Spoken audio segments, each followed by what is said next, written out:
Hey YouTube, this is EbMagician34. I've got another tech for you. This kind of feels like a deck because I'm going to give you lots of deck recommendations, but it's not actually a deck because I'm not going to give you an actual deck list. This is basically just a combo. This is cool because it's an infinite life combo, actually, which is going to win by, if you have infinite life, you can just deck your opponent out. Now, of course, the question is, well, how come I won't deck out first? Well, my suggestion for that is Spirit Burner.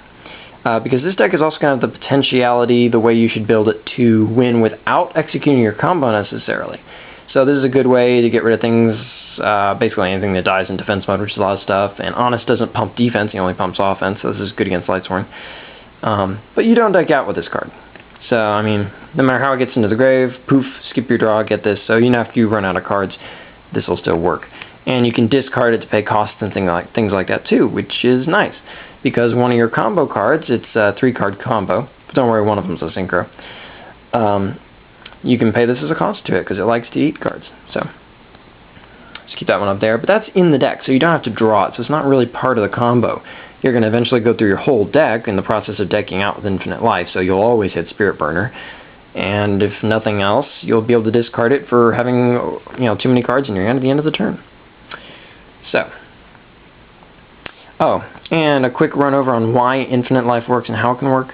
Combos that are endless mandatory effects, like Manticore of Darkness, eating another Manticore of Darkness endlessly, that's illegal because technically, well, actually, you can't engage in an effect that would lead you to that situation because it can't truly resolve.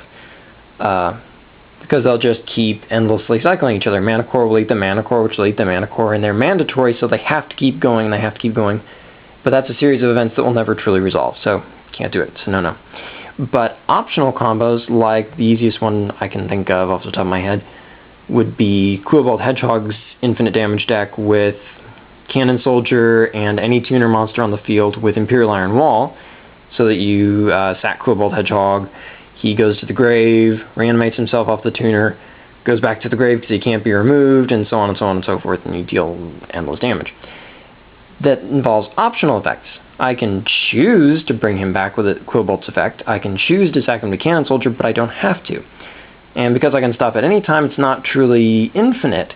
It just has an uncapped possibility. It can go as high as I want. And those aren't illegal. And furthermore, when you do them, it's understood that if your opponent chooses not to or cannot interfere, you can just name an amount of time you want to do it. Just say, okay, nobody's going to do it. Sometimes you need a judge for this, by the way.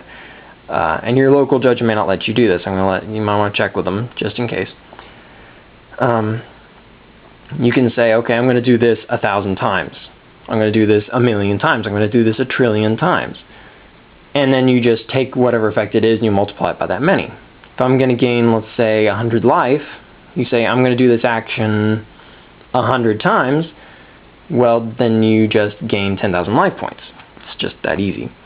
But then it's assumed that you're going to do something else at the end of that sequence. So yeah, that's the shortcut. That's how it works. It's meant as a time-saving procedure for most TCGs. So, anyway, first part of the combo, Rainbow Life. It's probably the hardest part to use because these are hard to search, so I recommend 2 gold Sark. And plenty of draw power, which I'll get to in a minute. This is the discard card. It's the only one that's going to cost you a card out of your hand, and it has to be set a turn in advance. If you can get this going, which it's easy to set a trap like this and have it last a turn, real common. If you can get this out, that's the hardest part.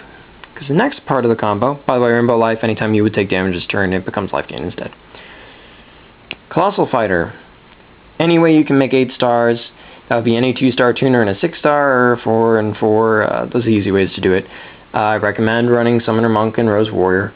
And then I'm going to use actually Malicious, and either Krebins or Plague Spreader is going to be the other way I'm going to make it, pretty much.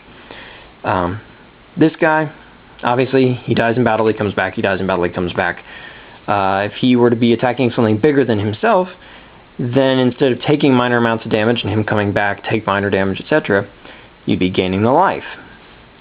So how do we get a monster bigger than Colossal? Well, we take advantage of his huge size to do it, of course. Riryoku. Take half of his attack, give it to their monster. You just need something about 1,500, 1,800 points. Lights, Winds, Blackwings, two most common decks, give you plenty of targets for that, and virtually any synchro. Also works, Monarchs, whatever. I mean, there are plenty of things this will work on. Even other Colossals, I mean, it really doesn't matter. Just add his attack to them. He'll ram it. Let's say it's Ashura the Blue Flame, and let's say he's at 3,000. Well, you add 15 to Ashura. Ashura's at 3,300. He's at 3,000. Ram him. You gain 300 because of life, Rainbow Life. He dies. He comes back. Ram him. Gain 300 again, etc., etc. Let the rinse repeat to any number you want. Don't pick small numbers that they might theoretically be able to do, like 50,000, because it's theoretically possible in the course of how long is it going to take them to run their deck out, especially with synchros and all these big monsters. So don't take that risk. Just pick something they'll never be able to accomplish. When you enter the range of trillions, it's just not possible. I mean, do the math on how many turns they get, and the most anybody can usually possibly do with 5 monster card zones, and like even if there was a 3,000 point monster in each, that's 15,000 a turn. And that sounds like a lot. When you start comparing to numbers like billions and trillions, it's just not going to happen. There's no way. So try to gain like 3 trillion life points. Tell you what, any intelligent player, if you notify them, I've got 3 trillion life now, and I can't deck out, most people will just concede to save themselves the trouble. So anyway, and even if they have a way of not decking out like this, which is highly unlikely, that game is going to still end up being a draw. And when time is called, guess what? You're going to have more life points, so you'll win in time. So, like I say, any intelligent player will just concede at that point. And if not, well, you got a free win. The cool thing about this deck is I'm planning on using Destiny Heroes for it. Malicious likes discards like this, which is all good. That also allows you to run the Destiny Hero Suite, which means D-Draw, which means accelerated draws. It also means you can use Allure. Fearmonger. Fearmonger is going to be great because he can bring back your Malicious, which is important. You need 6 stars easy access to him. You're going to want to make him as much as possible.